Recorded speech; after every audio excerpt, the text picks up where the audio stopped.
Tampoco quería perder la oportunidad de dar una pequeña clase sobre tipos de supervisión, con bastante más interés evidentemente en la proactiva y la activa, que os explicaré. La reactiva o la ausente pues no me interesan tanto, pero os las explicaré todas, así como de control del entorno. Y además voy a aprovechar para hacer con vosotros un par de ejercicios que os animaré a hacer también fuera de la clase. Uno sobre lectura de contexto y otro, una práctica quizá más interesante para ver cómo afectan las variables pese o en relación también con esa supervisión. Este es un vídeo bastante famoso que aprovecharé. Antes de nada, es importante entender que la supervisión que a nosotros nos interesa trabajar y nos interesa tener presente en las fases del trabajo de modificación de conductas son la supervisión proactiva y la supervisión activa. Aunque a priori proactiva parezca más interesante que activa, ahora veremos cada uno de los tipos, es muy difícil llevar a cabo supervisión proactiva, por no decir imposible siempre,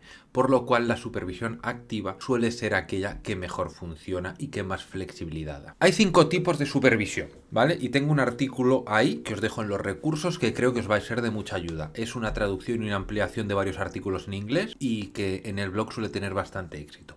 Existe la supervisión ausente, es decir, la falta de supervisión. El perro está en el jardín y tú te estás echando la siesta. Vale, ahí no hay ningún tipo de supervisión. También la pasiva. Como os pongo aquí, se supone que en este tipo de supervisión el adulto responsable, el tutor, el guía, dependerá de cada caso, está por uvas. Es decir, no está ni en el mismo espacio, ni puede observar directamente al perro, ni puede ver qué estímulos o qué acciones está haciendo y recibiendo el perro. La más típica de las más típicas, incluso a veces se confunde con un tipo de educación, ¿no? Le castigo porque ha hecho esto. Es la reactiva, cuando se produce la situación que nosotros tratábamos de impedir y entonces actuamos con un castigo en consecuencia. Le he dicho al niño varias veces que no toque no sé qué en la mesa, pero no hago nada más. El niño coge, tira un jarrón, lo rompe y yo le suelto un bofetón, que no hay que pegar a los niños, es un ejemplo esto está muy mal. Ahí estás actuando de forma reactiva. Le grito, sigues actuando de forma reactiva. Le regaño, sigues actuando de forma reactiva. En ninguno de estos casos, ¿vale?, nos interesa o hay un aprendizaje útil para nosotros con los perros, volviendo a los perros. En cambio, una situación proactiva, una supervisión proactiva en la cual preparamos y planeamos lo que vamos a hacer y cómo van a ser esas sesiones educativas, es algo muy útil para una modificación de conducta. Y esto es lo que sería realmente una clase o una exposición con el educador, con el entrenador. Sin embargo, este tipo de supervisión no es realista en el día a día, para todo el día a día. En cambio, en el día a día lo que nos funciona normalmente es la supervisión activa, que se traduce, por decirlo así, en una atención completa en el perro. Desde otro tipo de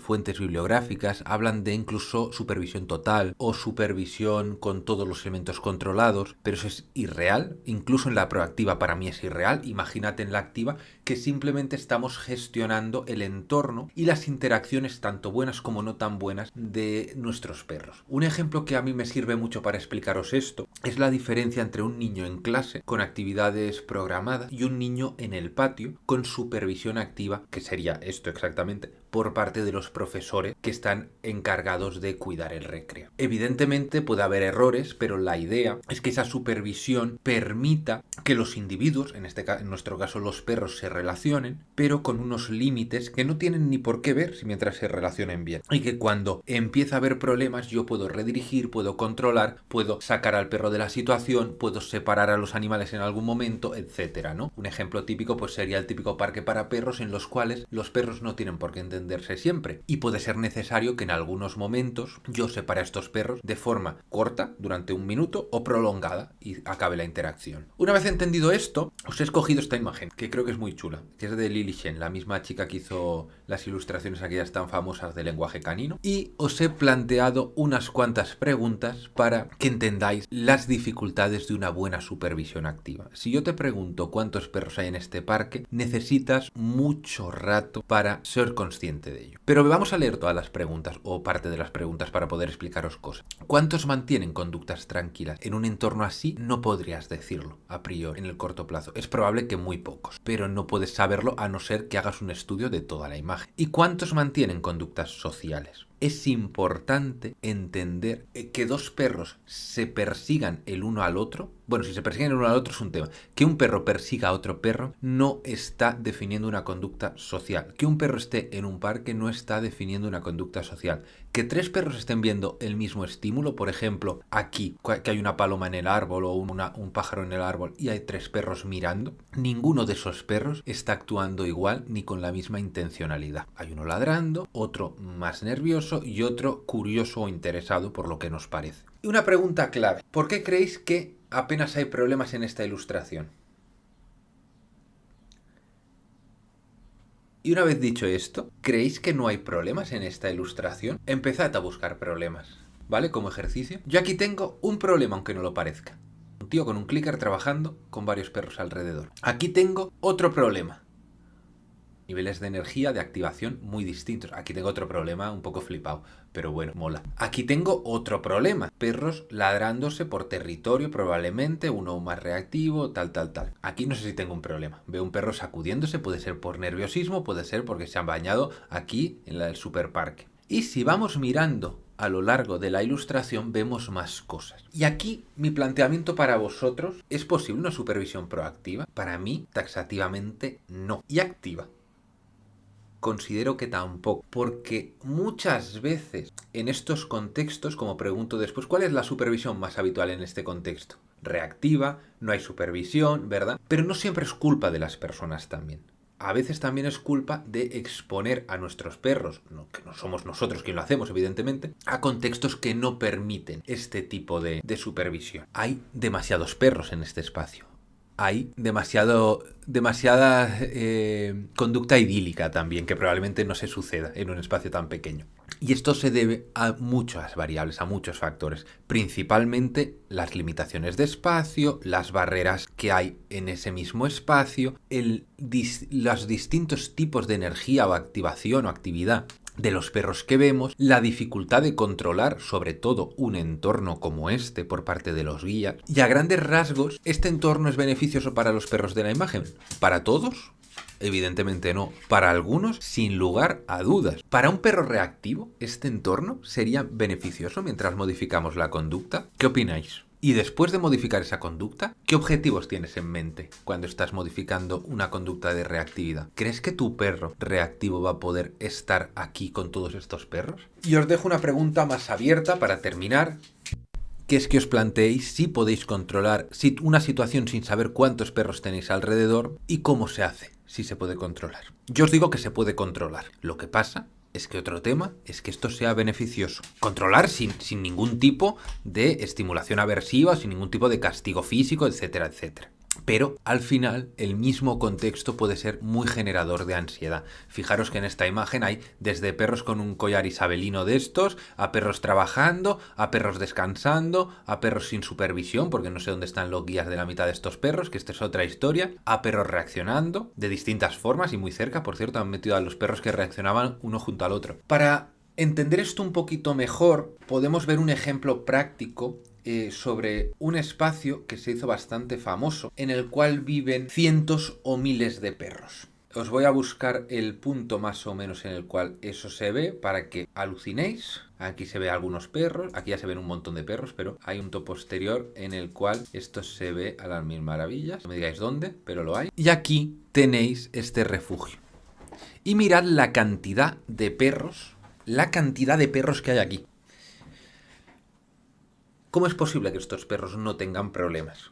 Pues por varias variables. Está el entorno, un entorno enorme. Se ha apoyado en la abundancia de recursos. Es decir, no puede haber comida a pequeña escala, porque eso puede generar un problema. Es más, no creo que haya comida más allá de las horas de comer en estas situaciones. Y el espacio naturalizado, el espacio no naturalizado, natural en este caso. Por descontado, esta es una visión en la cual estamos obviando que muy probablemente se produzcan problemas y graves problemas entre partes de ese grupo en algunos momentos. Pero el mismo grupo lo va a solucionar. ¿Por qué? Porque hay un número tan grande que esta supervisión activa se tiene que plantear de otro modo. Se puede plantear, evidentemente. O sea, estamos trabajando con muchísimos perros sin el mismo nivel de control o el mismo nivel de supervisión que podríamos tener en un parque de nuestra ciudad o en un entorno de montaña en el cual vayamos de excursión, en el que evidentemente pues no hay esa cantidad de perros. Y evidentemente también estos perros serán probablemente en su mayoría muchísimo más sociables por propia necesidad. Es decir, si yo tengo un grupo, convivo con un grupo de 500 perros, ese grupo de algún modo tiene que mantenerse estable, porque hay muchísimos individuos con los cuales yo puedo llegar a tener un enfrentamiento y a debilitar al grupo, con lo cual el grupo se mantiene, pues como pasa un poco como las manadas de lobos desde mi lectura, en la que no tiene sentido pelearnos, vamos a resolver cosas pero de otras formas, porque si no, el mismo grupo me va a castigar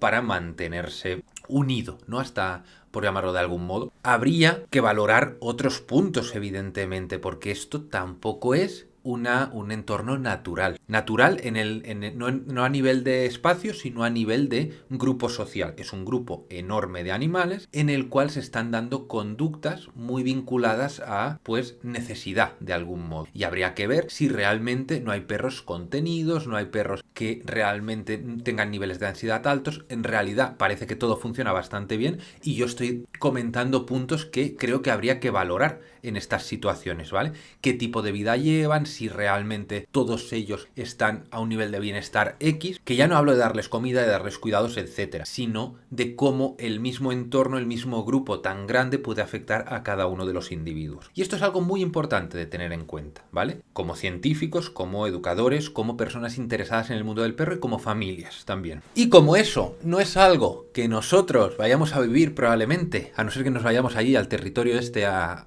trabajar, durante el proceso de adquisición de habilidades sociales sí que es importante tener algunos puntos muy claros. El primero es que sea progresivo, ¿vale? En el caso anterior probablemente habían cogido un perro, lo habían dejado allí, no creo que tal cual, no creo que los metan a los perros del tirón en el grupo, habría que verlo, pero la adaptación es relativamente rápida. Incluso un perro reactivo, que no lo meterían evidentemente en un grupo así, es probable que tenga que modular rápidamente su conducta para no ser castigado con fuerza en un grupo tan grande. Pero en el día a día esto no va a pasar. Nosotros no podemos ir peleándonos con otros perros, los otros perros y las otros guías no van a permitir que tu perro con problemas se acerque con razón. Entonces tenemos que buscar que esos acercamientos sean progresivos.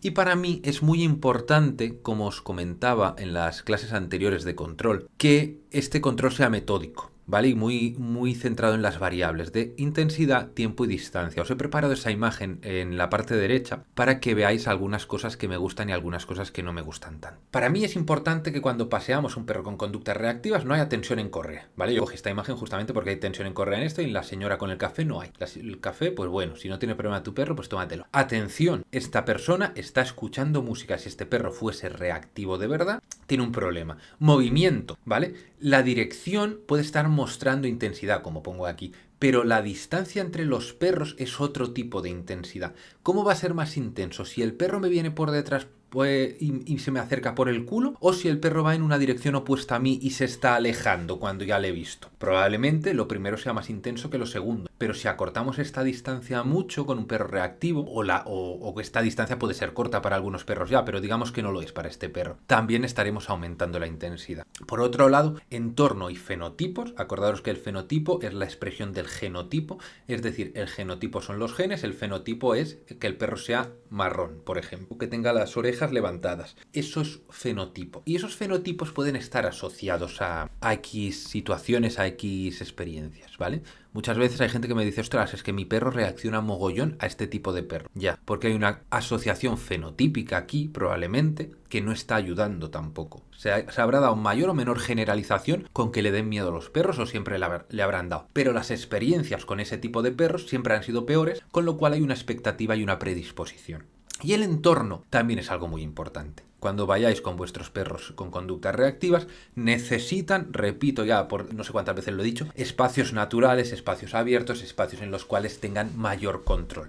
Eso va a ayudar muchísimo. Otras dos cuestiones que os pueden ayudar mucho, por un lado, son planificar las salidas, ¿vale? Sin fliparse, sin obsesionarse, sin creer que puedo controlar el mundo, pero planificar por dónde voy a salir, cómo voy a salir, qué voy a hacer si se dan estas situaciones y qué herramientas tengo para controlar todas estas situaciones. Tengo manejo de correa, tengo obediencia, tengo entrenamiento en X habilidades, tengo conductas alternativas trabajadas, le he puesto un bozal porque no quiero que me muerda a nadie y hemos trabajado un bozal, y también voy a evitar que ese mordisco se pueda reforzar, etcétera, etcétera. Y sin obsesionarnos, podemos trabajar el Excel de la reactividad. Con esto, ahora sí que nos vamos a redirecciones, que es el siguiente punto. Simplemente un recordatorio, supervisión activa. Queremos supervisiones que estén por encima de las 3 estrellitas. Estas estrellitas nos las podemos casi ahorrar. Necesitamos crear situaciones positivas desde la proactividad y supervisar de forma activa. Creo que este ejercicio es muy interesante que lo hagáis, ¿vale? Cogéis las preguntas y las vais contestando, y si queréis las ponemos incluso en común. Y también me interesa mucho saber qué pensáis de este tipo de vídeos. ¿Creéis que son idílicos? ¿Creéis que venden una imagen irreal? Etcétera. Y sobre todo, controladme los entornos, ¿vale? Que es un poco a lo que venía todo este apartado, supervisar. Y aquí aclaro también o añado que puede haber una supervisión activa constante en el paseo, y debería haber, ¿vale? A veces es muy cansado, yo lo entiendo. Tener un perro con conductas reactivas es más cansado que tener un perro que gestiona mucho mejor esas conductas. Pero gestionando las conductas o ayudando a gestionar esas conductas reactivas a tu perro va a hacer más sencillo que en el medio plazo puedas ir relajándote en los entornos. Y ahora sí, empezamos con redirecciones.